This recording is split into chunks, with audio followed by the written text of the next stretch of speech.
päris külm ilm oli ja tahtsime istuda kusagil. Ja täpselt nende kahe müüri vahelt siit marssisid välja kaks külameest. Küsisin, et vabandust, et kas teil kuskil siin mingi poodi ei ole või restorani ei ole, kus saaks nagu istuda ja soojendada ennast. Mehed ütlesid, oi, ei ole, et siit tuleb mingi tund veel edasi jalutada Oru põhja poole, et seal kusagil olevat. Aga et mis me tahame? Ma ütlesin, no midagi väga ei taha, et natuke süüa ja sooja lihtsalt. Aga siis tulge minu juurde.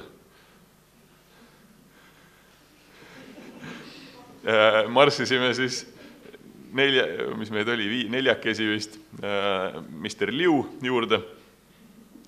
Eit pandi kohe süüa tegema. Siin ta rullib tainast, et pelmeene tegema hakata.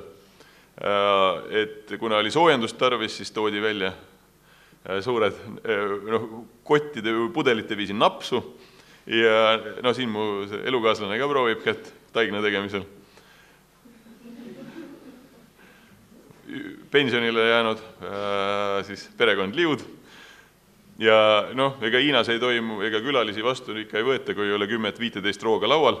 Siin taganurgas näete, on hunnik pudeleid kilekottides. Ja eks see meie olemine seal läks sellisest varasest pealelõunast õhtul pimedani välja. Ja külast tuli järjest rahvast juurde vaatama seda imeasja, ehk siis välismaalasi. Ja näete, siin laua peal on selline pott ja tegelikult Hiinas palju eriti talvel süüaksegi. Niimoodi, et kõik asjad tuuakse toorelt välja, sellised hästi õhukesed lihalõigud, erinevad juurviljad, ka lõikudeks, suhteliselt õhukesteks lõikudeks lõigatud ja nuudlid näiteks, mida siis ise seal sees kohe küpsetad. Sinu ees on kas sojakaste või siis seesamiõli või siis maapähkli. Kaste, kuhu sa siis selle oma lihalõigu näiteks kastad ja siis otse sööd, et kogu aeg kõik on värske ja kuum ja mõnus. Nagu te näete seal taga, oli üks vanemat sorti härrasmees, kes lihtsalt tuli ja vaikis. Seisis maha, keeldus istumas, isegi kui tal istet pakuti. Ja siis teda tutvustati kui küla kõige vanemat elanikku. Üle 80-90 vahel paistis, et selgust selles osas väga konsensust ei ole, kui vana ta täpselt oli. Aga selline väärikas külakodanik ja siis ma tegin juttu, et täna on Pekingis pilvelõhkujad ja kiirteed ja autod ja rongid ja lennukid ja nii edasi, aga et kuidas Peking 50 aastat tagasi oli siis või 60 aastat tagasi, kui teie veel noor olite. Ja mees ütleb mulle, ma ei tea, ma pole Pekingis käinud. See on selles mõttes tüüpiline, et alles on väga uus asi Hiinas tegelikult, et inimesed on hakanud reisima ja liikuma ühest punktist teise. Traditsiooniliselt sajandeid ja sajandeid, võib-olla 1% või 0,5% elanikkonnast liikus kuskil ringi. Hiinas on selle tõttu välja kujunenud ääretult tugevad aktsendid näiteks. Kohalikud oma oru, oma piirkonna mingisugused keeled. Kuna inimesed ei liikunud, need segunenud absoluutselt teiste inimestega. Sünniti, elati, sureti, a la 5 või 10 kilomeetri raadiuses, see oligi nagu inimeste maailm. Ja ma küsisin siis härrasmehe käest, et kas ta järsku on kuskil mujal käinud. Ta ütles, et ma ei ole kuskil käinud.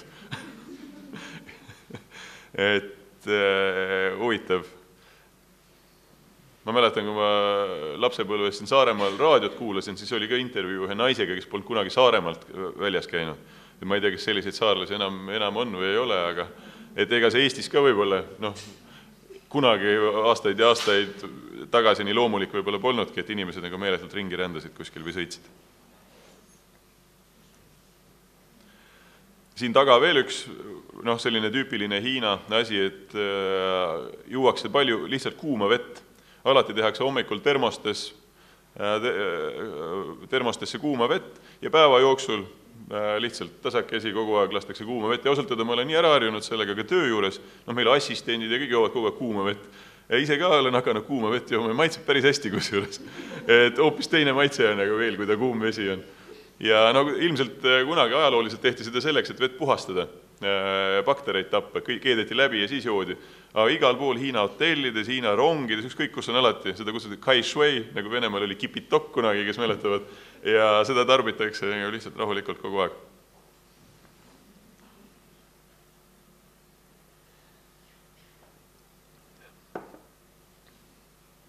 Kui ma nüüd tagasi lähen, siis me peame sealt majapidamisest uuesti läbi astuma, lubasin pildid välja trükkida ja neile viia, nii et ma arvan, et läheb jälle päris pikaks ürituseks.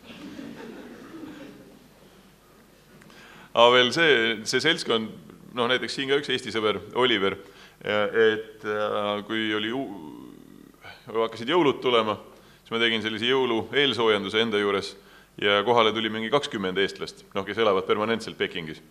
Ja nüüd tuleb kohe Eesti Vabariigi aastapäev, jälle tuleb minu juures pidu ja siis on umbes 30 tükki, kes kohale tulevad. Nii et tegelikult seda Eesti rahvast on seal juba täiesti väikese peojagu.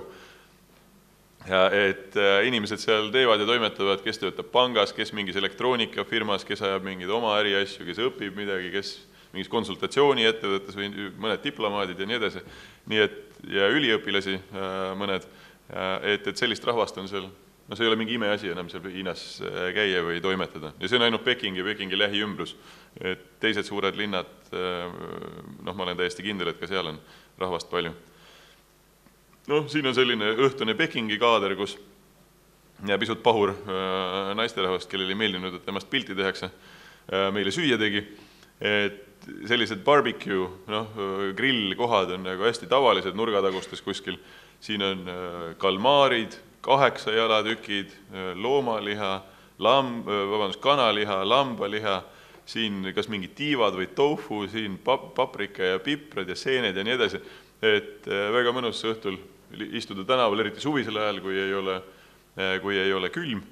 Ja rahvas kogunebki välja tavaliselt alles siis, kui päike on juba tööpäev läbi ja päike loojunud ja niimoodi poole ööni lihtsalt istutakse tänaval, süüakse sihvkasid, grillitakse, juuakse õlut, väga mõnus.